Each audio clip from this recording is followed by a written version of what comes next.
नमस्कार दोस्तों और प्यारे बच्चों, हिंदी की ऑनलाइन क्लास में आपका स्वागत है।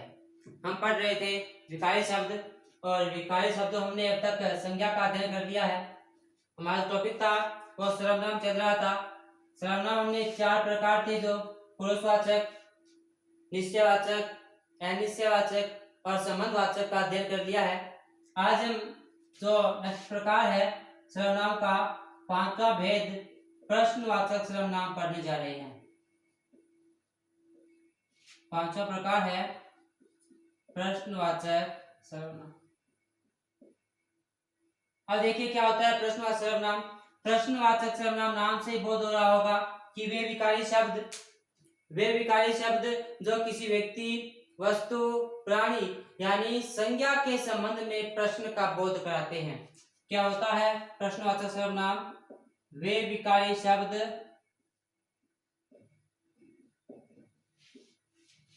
जो किसी व्यक्ति,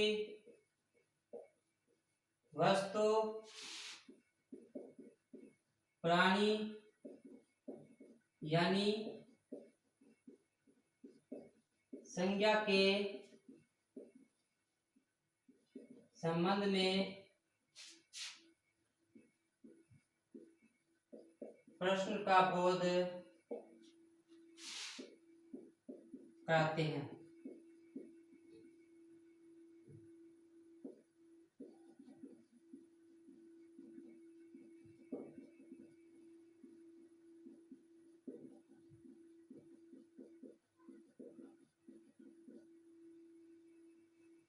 क्या होता है कि वे विकारी शब्द जो किसी व्यक्ति, वस्तु, प्राणी यानी संज्ञा के संबंध में प्रश्न का बोध कराती हैं। यानी ये सर्वनाम होते हैं, ये हमें किसी भी प्रकार के प्रश्न पूछने के रूप में प्रयोग में लाए जाते हैं। जैसे कौन और क्या, इसमें दो रूप होते हैं, कौन और क्या। ये दोनों ही क्या है? मूल रूप है। दोनों क्या है? ये मूल रूप है। हम पहले ही पढ़ चुके हैं कि एक होता है मूल रूप और एक होता है विकारी रूप। एक होता है मूल रूप होता है, एक होता है विकारी रूप। इसमें हमने कर लिया है एक वचन और बहुवचन दोनों होते हैं। अब जो कौन का है, अब इस कौन का प्रयोग हम किसके रूप में करते हैं? कौन का प्रयोग करते हैं हम सजीव के रूप में। किस रूप में करते हैं? सजीव के रूप में करते हैं। और क्या का प्रयोग करते हैं हम लोग? निर्जीव के रूप में। अब देखो सजीव रूप में इसका प्रयोग करेंगे हम, कौन का प्रयोग करेंगे, और क्या का प्रयोग करते हैं हम? निर्जीव के रूप में। अब यहां तक की बात तो ये थी कि ये जो कौन है, ये जो क्या है, ये कौन से रूप है? मूल रूप है। कौन से रूप है? मूल रूप है। अब इनके विकारी रूप कैसे बनेंगे देख लेते हैं। एक वचन में और बहुवचन में। यदि मैं बात करता हूँ मूल रूप में, तो कौन तो क्या रहता है? कौन रहता है। क्या रहता है? दोनों में कौन रहता है। मूल रूप में और विकारी रूप में है वो कौन क्या रहेगा? और सब एक वचन में और बहुवचन में कौन का कौन रहता है। अब बात करते हैं विकारी रूप में, ये बन जाएगा किसे, किसने, किसको। यहां आ जाएगा किन, किन्हें, किनको। अब देखें कि ये जो कौन है, ये तो क्या है? मूल रूप है। कौन क्या हुआ? मूल रूप हुआ। और ये जो बनने वाली ये क्या बने? विकारी रूप बने। कौन से रूप बने? यानी कौन है ये क्वेश्चन में, बहुवचन में क्या है? मूल रूप है। किसे, किसने, किसको, किससे, किन, किन्हें, किनको, ये सब क्या है? विकारी रूप। यानी पहले बात हम कर चुके हैं कि विकारी रूप क्या होते हैं। विकारी रूप होते हैं कि जो मूल रूप होते हैं, मूल रूप में कारक की विभक्ति लगने से, कारक के चिन्हों का प्रयोग करने से इनके रूप में जो बदलाव आता है, वह बदलाव क्या होता है? विकारी रूप होता है। वह बदलाव क्या कहलाता है? विकारी रूप कहलाता है। अब बात करते हैं क्या की, एक वचन में और बहुवचन में, मूल रूप में और विकारी रूप में। इन चारों में जो क्या है वो क्या रहता है? एक ही रहता है। क्या क्या रहेगा? यानी एक वचन हो चाहे बहुवचन हो चाहे मूल रूप हो चाहे विकारी रूप हो, क्या है वो क्या रहता है, क्या ही रहता है, कभी क्या बदलता नहीं है। चारों प्रकार के रूपों में क्या का प्रयोग ही किया जाता है। तो ये था अभी तक का अपनी बातें कि मूल रूप में कितने होते हैं, इसमें दो होते हैं, क्या और कौन। कौन का प्रयोग करते हैं सजीव के लिए, क्या का प्रयोग करते हैं निर्जीव के लिए। तो ये थे आगे की बारी मूल रूप और विकारी रूप। अब इसके हम एग्जाम्पल देख लेते हैं, उदाहरण।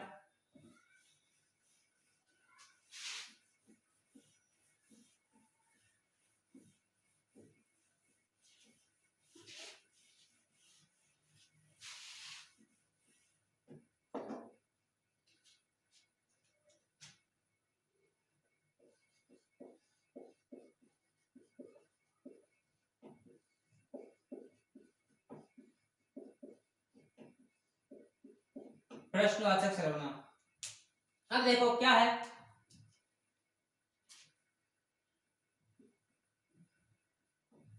कौन आने वाला है, कौन आने वाला है,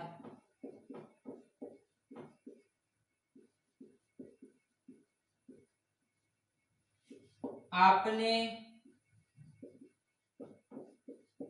क्या खाया, आपने क्या खाया। अब देखिए यहां अलग नाम दिखाई दे रहा है हमें, कौन है, और यहाँ क्या है, क्या है। ऊपर क्या है कौन है, यहाँ पर क्या है, क्या है। अब ये जो कौन है ये हमें क्या करा रहा है, प्रश्न का बोध करा रहा है। क्या करवा रहा है, प्रश्न का बोध करवा रहा है। ध्यान रहे क्या होता है अक्सर कि प्रश्न और सर्वनाम में इतनी धारणा बनी होती है विद्यार्थियों की कि पीछे जो प्रश्नवाचक चिन्ह आ जाएगा, जिस भी वाक्य के पीछे प्रश्नवाचक चिन्ह आ जाता है वहां हम लोग अक्सर क्या कर लेते हैं, प्रश्नवाचक सर्वनाम मान लेते हैं। लेकिन ऐसा नहीं होना चाहिए। प्रश्नवाचक चिन्ह तो आता है लेकिन उन शब्दों का प्रयोग संज्ञा के स्थान पर भी किया जाना चाहिए। क्या किया जाना चाहिए, संज्ञा के स्थान पर। अब यहाँ देखते हैं कौन आने वाला है। अब कौन किस जगह मान लेते हैं, राम आएगा, श्याम आएगा, सीता, गीता, कुछ भी आए, मनुष्य आए, पशु आए। अब सब क्या है, मानव आए, पशु आए, ये सब क्या है, संज्ञा है। ये सब क्या है, संज्ञा है। और इस संज्ञा के स्थान पर किसका प्रयोग किया गया, कौन का प्रयोग किया गया। तो कौन क्या हो जाएगा, प्रश्नवाचक सर्वनाम। कौन क्या हो जाएगा, प्रश्नवाचक सर्वनाम। दूसरा एग्जाम्पल है आपने क्या खाया। अब क्या का प्रयोग कहाँ किया गया है, संज्ञा के स्थान पर किया गया है। कहाँ किया गया है, संज्ञा के स्थान पर किया गया है। कैसे किया गया है, आपने क्या खाया, बिस्किट खाया होगा आपने, सेब खाया होगा, अमरूद खाया होगा, ये सब क्या है, संज्ञा ही तो है ना।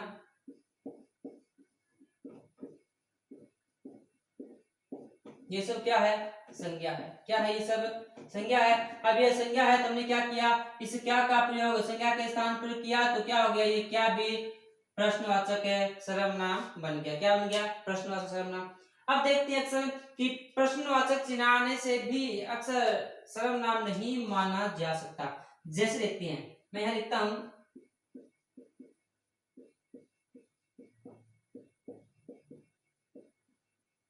ये रहा, क्या राम सो गया, क्या राम सो गया। अब यहां देखिएगा अक्सर हमने किसका प्रयोग किया है, क्या का प्रयोग किया है।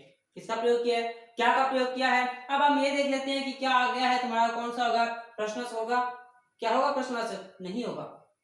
क्यों नहीं होगा, क्योंकि इस क्या का प्रयोग संज्ञा के लिए नहीं किया गया है, संज्ञा के लिए नहीं किया गया है। मैं बात पहले ही कर चुका हूं कि सर्वनाम क्या होते हैं, सर्वनाम वो होते हैं जिनका प्रयोग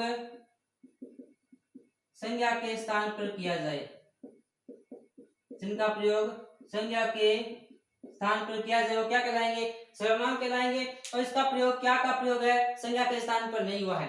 क्या अंश हो गया, यानी जो सबसे पहले हमारा शब्द है क्या है, वो सर्वनाम नहीं है।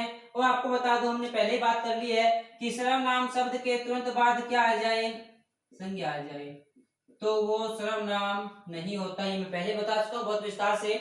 आगे भी पढ़ेंगे हम, जब संकेतवाचक विशेषण करेंगे तो वहां भी इस बात को और हम गहराई से पढ़ेंगे यदि सर्वनाम शब्दों के बाद क्या आ जाएगी, संज्ञा आ जाएगी, तो वहां पर सर्वनाम नहीं होता है, चाहे वो किसी भी प्रकार का सर्वनाम क्यों न हो। थोड़ा ध्यान दें, यदि सर्वनाम शब्द के तुरंत बाद क्या है, संज्ञा आ जाती है, तो किसी प्रकार का सर्वनाम क्यों न हो, वहां सर्वनाम नहीं रहता है, वो अपने आप में विशेषण बन जाता है। आपको बता दूं, यदि किसी भी प्रश्न वाले शब्द में, किसी प्रश्न शब्द में हाँ या ना में उत्तर आ रहा होगा, यदि कोई आपसे प्रश्न पूछ रहा है, प्रश्नवाचक सर्वनाम है, उसका आपको आंसर हाँ या ना में देना है। जैसे यहाँ देखिए क्या आंसर हो गया, हाँ या ना, हाँ या ना। यदि सो गया तुम क्या कहेंगे, हाँ सो गया। नहीं सोया तुम क्या कहेंगे, नहीं सोया। तो मतलब क्या हुआ कि हाँ और ना में जहां उत्तर आ रहा है, वहां पर प्रश्नवाचक सर्वनाम नहीं होता, वहां पर प्रश्नवाचक सर्वनाम नहीं होता है। ठीक है, इस बात का हमें ध्यान रखना है। प्रश्नवाचक कहाँ होगा, जहां पर संज्ञा के स्थान पर प्रयोग किया जाएगा। अब देख लेते हैं एग्जांपल, आपको किसने मारा।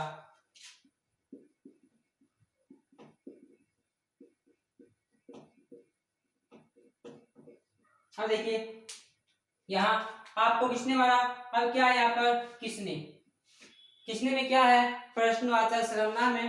क्यों है, क्योंकि इसका प्रयोग संज्ञा के स्थान पर किया गया है, संज्ञा के स्थान पर प्रयोग हुआ है, तो क्या हो जाएगा प्रश्नवाचक सर्वनाम। किसने, किसको, किससे, ये सब क्या है, प्रश्नवाचक सर्वनाम है। तो ये होता है प्रश्नवाचक सर्वनाम की वे विकारी शब्द जो किसी व्यक्ति, वस्तु, प्राणी के संबंध में प्रश्न का बोध कराते हैं, यानी प्रश्न के बोध के रूप में जिन विकारी शब्दों का प्रयोग किया जाता है वे कहलाते हैं प्रश्नवाचक सर्वनाम, वे कहलाते हैं प्रश्नवाचक सर्वनाम। बाकी हम बातें यहाँ पर पूर्ण रूप से कर चुके हैं।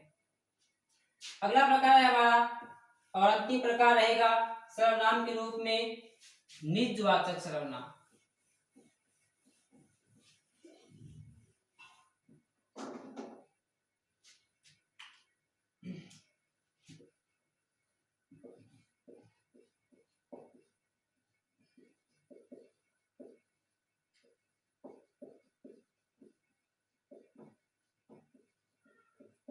निजवाचक सर्वनाम यानी क्या होता है, निज मतलब होता है अपना, मतलब क्या जिसका अपना, यानी वे विकारी शब्द,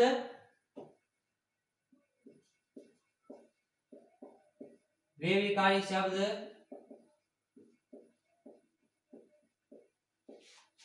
जिनका प्रयोग कर्ता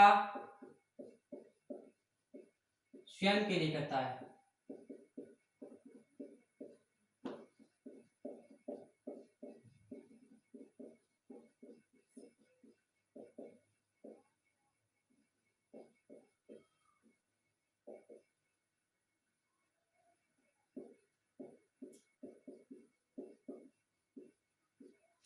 वे विकारी शब्द जिनका प्रयोग कर्ता स्वयं के लिए करता है क्या कहलाते हैं, निजवाचक सर्वनाम कहलाते हैं। जैसे इसमें आ जाएगा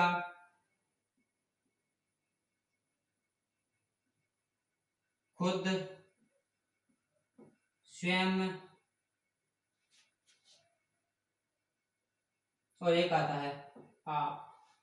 अब ये जो आप शब्द है इसको मैं गोले में बंद कर रहा हूँ, क्यों कर रहा हूँ, क्योंकि हम इस आप शब्द को पहले पढ़ चुके हैं। कहाँ पढ़ चुके हैं, हम आप शब्द को मध्यम पुरुष में पढ़ चुके हैं। कहाँ पढ़ चुके हैं, मध्यम पुरुष में पढ़ चुके हैं। हम इसी आप को कहाँ पढ़ चुके हैं, अन्य पुरुष में पढ़ चुके हैं। कहाँ पढ़ चुके हैं, अन्य पुरुष में पढ़ चुके हैं। और आज हम इस आप को कहाँ पढ़ने जा रहे हैं, निजवाचक सर्वनाम में पढ़ने जा रहे हैं।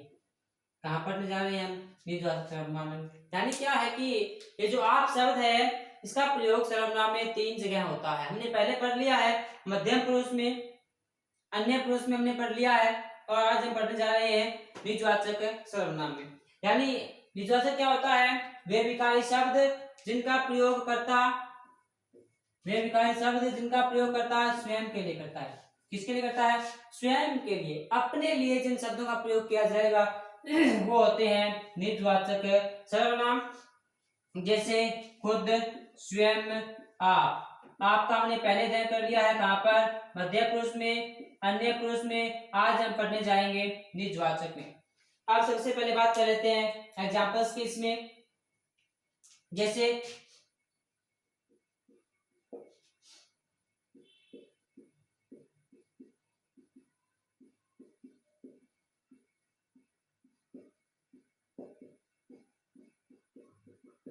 मैं अपना कार्य स्वयं कर लूंगा।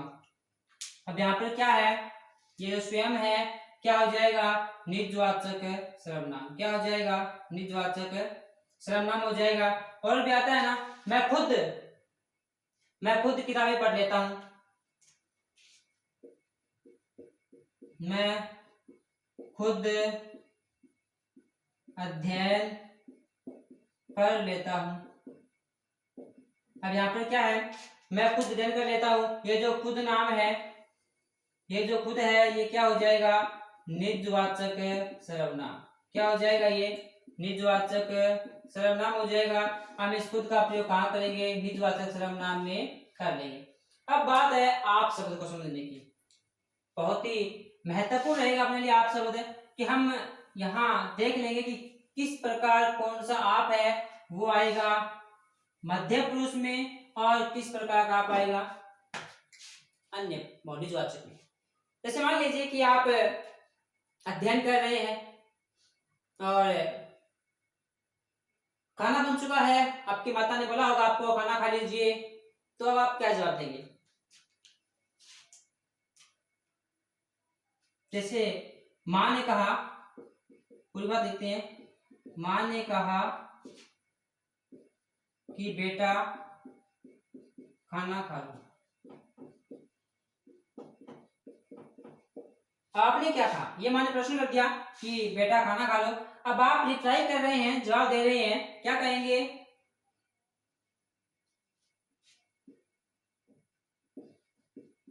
माँ आप सो जाओ,